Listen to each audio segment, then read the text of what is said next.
Bonjour, j'espère que vous allez bien. Donc on va procéder au tirage général pour un des signes pour le mois de février. J'ai pris un peu de retard. Bon, tous les tirages sentimentaux sont faits, hein. Donc vous pouvez aller voir la playlist. J'ai également fait des tirages intemporels en sentimental pour ceux que ça intéresse. Il y a une playlist également.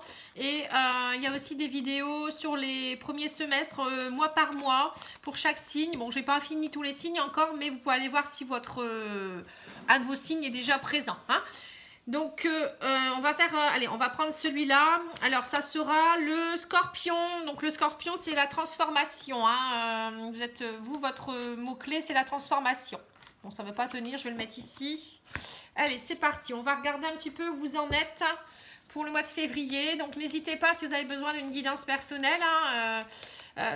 Parfois, il est quand même nécessaire de demander un petit tirage pour voir un peu où on en est aussi déjà au niveau de nos blocages. Parfois, c'est juste un petit blocage qui fait qu'on pourrait vraiment gagner du temps et puis améliorer notre vie, hein. Voilà, donc n'hésitez pas, pattyangel@outlook.fr, vous pouvez me contacter sur ce mail ou ma page Facebook Patty Angel, voyance et guidance. Pour ma page Facebook et excusez-moi, c'est parce que j'ai eu un bourdonnement d'oreille au même moment, donc peut-être qu'un guide qui essaye de me donner un message, mais mon oreille a beaucoup bourdonné. J'ai certainement un message à vous donner excusez-moi, ça m'a perturbée. Et puis, ma page internet, pardon, mon site, pattyangel.fr. Bon, alors, c'est parti. Allez, on y va. Alors, on va commencer avec l'oracle des miroirs pour voir un petit peu au niveau général, hein, vos énergies pour le mois de février. Ah, l'amour et la naissance. Alors, la renaissance en amour pour certains ou la naissance d'un nouvel amour. Ou peut-être pour vous-même aussi, hein, la naissance peut-être de nouveaux sentiments. Vous ouvrez peut-être plus votre cœur, vous êtes peut-être mieux émotionnellement aussi, hein, pour certains. Bon, bah c'est plutôt bien. Ça me fait penser un peu aux Gémeaux, tiens. Alors, on me dit quoi? Il y a eu des jalousies, mais on me dit, voilà, maintenant ça vous est étranger peut-être, hein. Il y a peut-être eu des jalousies aussi avec des personnes d'origine étrangère, des personnes qui n'habitent pas forcément près de vous, ou des gens avec qui, voilà, vous avez pris vraiment vos distances, hein. Ça peut être ça aussi. On me dit qu'il y aura des contrats qui vont se signer, des papiers suite à des accusations au niveau de la sexualité. Alors, il y a peut-être eu des accusations au niveau de la sexualité, il y a peut-être eu des jalousies, peut-être de quelqu'un aussi parce que il y a peut-être eu triangulaire ou je sais pas, un tromperie. Alors, qu'est-ce qui s'est passé? Je sais pas. En tout cas, on me dit il y a des papiers officiels qui se signent. Peut-être par rapport à un divorce aussi, hein. Il y a peut-être, moi je pense que c'est plutôt ça, hein. Je pense que vous prenez de la distance par rapport à une relation qui se termine. Il y a des papiers de jugement qui se signent, hein. On voit l'accusation, le contrat, donc là ça y est, c'est officiel. Il y a peut-être eu beaucoup de jalousie et d'accusations, mais maintenant on me dit peut-être qu'il y a eu des accusations de tromperie, pardon. Donc là, on me dit, ça y est, tout va se... Voilà, vous allez enfin signer les choses et je pense que ça va s'arranger, hein. Bon, après, il y a peut-être eu aussi... Vous allez peut-être signer des papiers pour autre chose également, hein. C'est pas que au niveau sentimental, hein. Ça peut être aussi... pour une embauche, les papiers officiels c'est pour tout. Bon là c'est parce qu'on voit la sexualité, ça fait tout de suite penser au sentimental, hein. Mais bon, on va continuer, on va voir, hein. C'est pas... On va regarder avec l'oracle d'Élise qui nous donne un peu plus d'infos. Donc déjà pour les gens qui divorcent ou qui sont en séparation, arrêtez d'être dans les accusations, soyez plus serein, prenez de la distance. Voilà, c'est un mauvais moment à passer après, hein. Alors on me dit que il y a des choses qui sont en train de se travailler, gardez confiance, le hasard va faire bien les choses. On me dit qu'il y a des blocages dus à des accusations, hein, mais vous allez voir plus clair, hein. Alors peut-être aussi par rapport à votre couple aussi, hein. Il y a peut-être, on vous dit peut-être qu'il y a eu un coup de canif dans l'engagement, hein. Peut-être que vous ne savez plus trop ce qui se passe. Vous ne savez pas trop non plus, vous êtes peut-être jaloux ou jalouse d'une personne qui est étrangère et on vous accusez peut-être votre conjoint ou votre conjointe de tromperie. Alors on me dit vous allez bientôt y voir plus clair par rapport à tout ça, ça bloque tout, hein, ça, hein. Et on me dit le hasard va faire que gardez confiance, vous allez savoir y voir plus clair. Très bientôt la vérité va éclater. Les choses sont en train de se travailler, hein. Donc voilà. On me dit aussi peut-être qu'il y a des jalousies au niveau de votre lieu professionnel. Il faut garder confiance. Il y a peut-être des gens d'origine étrangère ou qui habitent pas forcément près de vous, ou enfin, je veux dire, qui vous connaissent pas vraiment, hein, qui sont étrangers à votre vie, on va dire, voilà, qui peut-être vous accusent de certaines choses et ça vous bloque. Mais on me dit que le hasard va faire que peut-être qu'il y aura des contrats qui vont se signer ailleurs. Vous avez peut-être décidé de partir, hein, vous allez y voir plus clair aussi. Hein. Il y a des choses qui se débloquent au niveau travail également. Hein. Bon, en tout cas, au mois de février, pour vous, il y a du déblocage. Hein. Il faut garder confiance.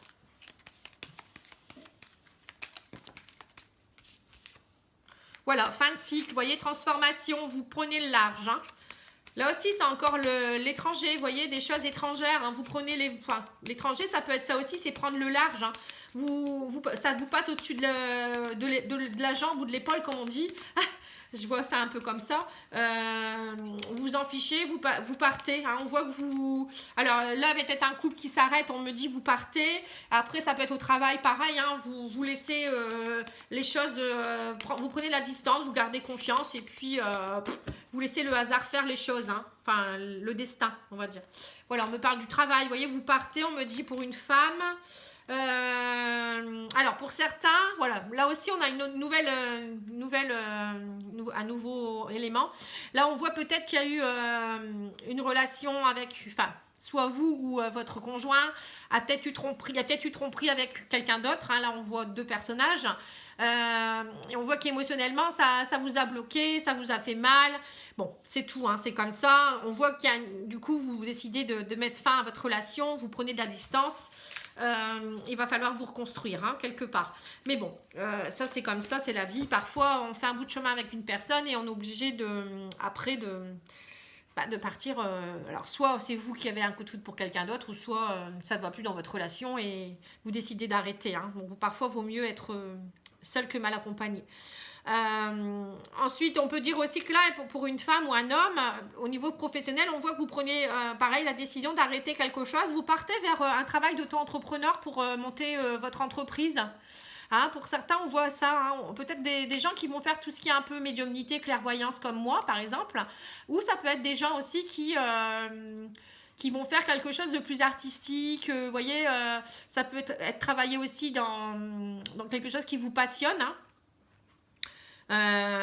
Peut-être aussi qu'on vous dit que par hasard, ça y est, les choses vont se débloquer et que vous allez garder confiance et vous allez vraiment vouloir partir. Hein. Après, il peut y avoir aussi des rentrées financières. Là, c'est tout ce qui est transaction, c'est l'abondance. Vous voyez, de l'abondance au sein de votre travail. Peut-être que vous avez quitté votre travail et vous avez de l'abondance derrière. Vous allez y voir plus clair. Pour d'autres, ça peut être aussi des transactions suite à un divorce. Hein. On voit que l'argent rentre. Voilà, bon. Alors, au niveau de l'oracle de la triade, au niveau spirituel, qu'est-ce que je peux vous dire par rapport à votre évolution ?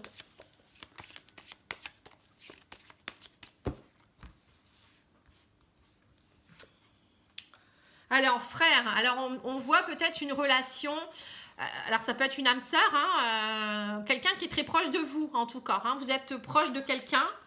On me dit que vous êtes connecté à cette personne, que vous avez la bénédiction du divin, même si vous avez des doutes. C'est quelqu'un qui pourrait être là pour longtemps, mais que derrière ça impose des sacrifices. Hein. Alors, c'est peut-être ça, hein, vous avez peut-être rencontré quelqu'un d'autre qui était une âme sœur pour vous et vous doutez beaucoup de la longévité de cette relation, mais on me dit... on ne peut pas tout avoir. À un moment donné, il faut quitter des choses pour avoir une nouvelle chose. Hein. Il y a toujours des choses qui s'effondrent hein, pour avoir un nouveau cycle. Dans un nouveau cycle, il y a toujours... On quitte des choses pour aller vers du renouveau, hein, quelque part. Hein. Mais bon, pour moi, c'est vraiment une relation très, très puissante. Hein. Vous voyez ici, pour quelqu'un que vous connaissez peut-être même depuis longtemps, bah, si c'est une âme sœur, vous le connaissez d'une vie antérieure. Ou on me dit aussi, ne doutez pas, c'est quelqu'un avec qui il y aura de la longévité. Hein. Vous voyez, l'éternité, c'est vraiment... voilà, ça date. Hein. Ça date et en même temps, ça va rester dans le temps. Hein. Donc, il y a une connexion. Bon, après, ça peut être aussi quelqu'un, une amie, un ami. Hein, pas forcément une âme sœur, c'est pas forcément en amour. Hein. Ça peut être aussi quelqu'un qui est proche de vous, un ami que vous retrouvez... Hein, ou une amie et qui va être là pour vous aider. Hein. Après, ça peut être aussi, alors je pensais à quelque chose, on me dit que vous êtes béni des dieux un peu, hein, vous êtes béni par le divin, même si vous avez beaucoup de doutes, on me dit que vous allez retrouver la carte frère, ça me fait penser à la fusion de votre âme, hein, vous voyez, c'est comme si vous fusionnez, vous ne faisiez plus qu'un, c'est-à-dire que vous avez retrouvé votre unité quelque part, et n'ayez pas de doute, on me dit les sacrifices vont payer, hein, pour la longévité, ça va vraiment vous permettre d'avoir une quiétude pour longtemps, hein. Alors, au niveau du développement personnel, alors je vais vous donner quelques cartes pour voir un petit peu les émotions, etc. Alors, on me donne, direct, on me donne ce qu'il faut, c'est rigolo, il m'en manque une. Alors, au niveau de l'émotion, c'est l'indifférence. Votre pardon, c'est la sentinelle. La transformation, c'est la projection. La carte ressource, c'est la joie. Et il me manque ça. Il me manque Vénus, hein, comme pour les... je ne sais plus quel signe, je crois que c'est des Gémeaux. Alors, l'émotion qui est très présente ce mois-ci pour vous, alors je filme un peu mieux, c'est l'indifférence. Ne bloquez pas vos sentiments, ouvrez-vous aux autres. Voyez ? Alors, il ne faut pas rester indifférent, c'est-à-dire que, alors, soit vous vous sentez, vous, indifférent, et du coup, vous restez dans l'ombre, mais non, vous n'êtes pas indifférent, donc montrez-vous, ou c'est vous qui êtes indifférent parce qu'en ce moment vous vivez des choses peut-être compliquées ou vous n'avez pas forcément envie et du coup ça vous met un peu à l'écart, hein. Alors, on vous dit que votre pardon, c'est la sentinelle, vous êtes dans le contrôle, apprenez à lâcher prise, hein. Voilà, vous voulez trop contrôler les choses, hein. Et c'est peut-être pour ça aussi que les gens comme vous êtes trop dans le contrôle, vous êtes indifférent aux autres, du coup, parce que vous voulez tout contrôler. Donc, vous voulez être peut-être un peu supérieur parfois. Ou ça peut être aussi, vous êtes tellement dans le contrôle que vous ne voyez pas que les gens sont autour de vous. Donc, vous vous sentez indifférent. On vous dit que pour transformer tout ça, il faut vous projeter, hein, la projection. Devenez acteur de votre vie, créez votre futur maintenant, hein. Voilà, donc là, il faut vraiment penser à... Vous voyez, là, vous doutez, on vous a dit, hein, vous doutez beaucoup, mais il y aura des sacrifices à faire. Donc, c'est un peu ça, hein. Vous allez vers des belles choses, hein. Alors, on vous dit que la carte ressource, c'est la joie. Cultivez votre enthousiasme, la vie vous sourira, hein. Donc, il faut continuer à être bien, à être heureux, souriez, jouer, retrouvez votre âme d'enfant. Voyez, mettez de la couleur dans votre vie, hein, un peu comme cette carte, elle est pleine de couleurs, pleine de dessins, de jolis papillons, voyez, des fleurs, etc. Mettez tout ça dans votre vie, c'est important, hein. C'est pas parce que on passe une épreuve qu'on ne doit plus sourire, hein. Derrière, il y aura toujours des belles choses, hein. Et on vous dit la carte lumière, alors ce qui va vous illuminer, c'est Vénus. Laissez parler votre cœur, hein. Il vous guide vers l'action juste. Voilà, tout simplement. Donc arrêtez de tout, hein, vous voulez trop contrôler, alors même votre cœur vous le contrôlez, vous ne voulez pas lâcher prise, alors du coup peut-être que, peut-être vous avez rencontré quelqu'un et vous n'osez pas, ou vous voulez quitter votre travail, vous n'osez pas parce que vous avez peur de lâcher, hein, vous avez peur de l'inconnu, hein, c'est ça, ah, c'est peut-être ça la carte étranger, hein. Vous avez peur de l'inconnu quelque part, hein, on le ressent. Bon, alors, les maîtres ascensionnés vous donnent quoi comme conseil? C'est bien beau tout ça, mais... Alors, on me dit prenez les choses en main. Bah voilà, c'est ça, prenez les choses en main, mais pas trop dans le contrôle aussi, hein, attention. Donc, il faut y aller, hein, il ne faut pas avoir peur et en même temps, il ne faut pas vouloir tout contrôler, il faut lâcher prise. Enfin, je sais que c'est pas facile, hein, mais bon, après, on n'a pas dit que ça allait être simple non plus, hein.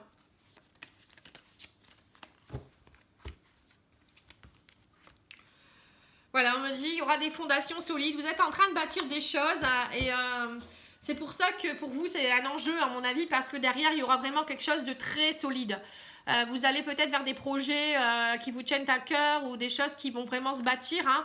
Mais là, on vous l'a dit, hein, c'est des choses qui vont rester dans la durée, hein, l'éternité. C'est pour ça que vous êtes peut-être dans une période où il y a beaucoup de choses qui se jouent, hein. À la fois peut-être votre couple, votre travail, votre avenir professionnel, enfin peut-être même à votre compte, hein. Il peut y avoir plein de choses, votre vie familiale aussi, hein.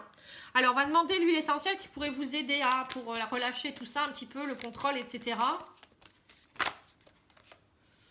La cannelle de Ceylan.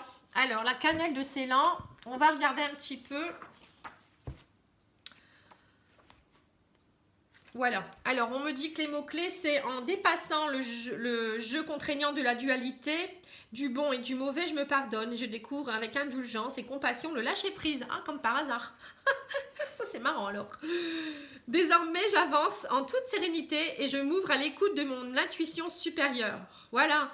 Donc, ça y est, vous allez vous ouvrir au lâcher-prise et à la sérénité et à la dualité. Alors, c'est peut-être pour ça que vous accusiez aussi. Hein. Il y a peut-être de la dualité avec d'autres personnes aussi, mais peut-être avec vous-même aussi. Hein. Mot guérisseur, j'ai le droit de prendre ma vraie place dans un espace de vie plus sain, plus joyeux et plus équilibré pour moi. Voilà, donc vous vous accordez, vous lâchez prise et vous arrêtez de contrôler. Et ben voilà, ça c'est la réponse. Merci, hein, ils nous donnent vraiment de bons conseils, les guides. Hein. Alors, on vous dit que l'huile essentielle de cannelle de Ceylan rééquilibre le mental. Elle fortifie les nerfs et remonte le moral. C'est la grande aimante, surtout en cas d'épuisement nerveux, de frigidité ou d'impuissance et de rigidité émotionnelle. Ah, c'est peut-être pour ça qu'il y avait accusation sexualité. Hein. Il y a peut-être c'est pour ça qu'on vous a, peut-être que votre conjoint est peut-être parti voir ailleurs parce que vous n'aviez peut-être plus de désir sexuel ou vous avez peut-être eu des soucis au niveau de la sexualité ou il y a peut-être votre couple bat de l'aile un peu aussi parce que voilà, il y a peut-être plus de rapprochement. Enfin voilà, voilà, vous voyez, tout s'explique hein, un petit peu. Hein. Alors, elle a une remarquable action libératrice sur les obsessions ou ruminations intérieures liées au mental. Hein. Voilà. L'obsession, c'est aussi vouloir tout contrôler. Elle favorise le lâcher-prise et est réputée pour stimuler la créativité. L'huile essentielle de cannelle renforce la volonté et réharmonise le plan émotionnel. Elle éveille au discernement et à la maîtrise des émotions. Elle fortifie le sens du dévouement et incite à la générosité du cœur. Voilà. Donc c'est ça, hein, c'est vraiment... arrêtez d'être indifférent. Voilà, tout ça, c'est important. Donc, du coup, vous allez réouvrir votre cœur, vous allez vous faire confiance, vous allez lâcher prise, vous allez retrouver les joies de la sexualité. Voilà, tout ça, ça impose parfois des sacrifices, hein, mais ben voilà, on n'a rien sans rien. Hein. Voilà, je vous remercie beaucoup. Je vous dis à bientôt et j'espère que ça va vous plaire. N'hésitez pas à me faire savoir. Je vous embrasse. À bientôt. Au revoir.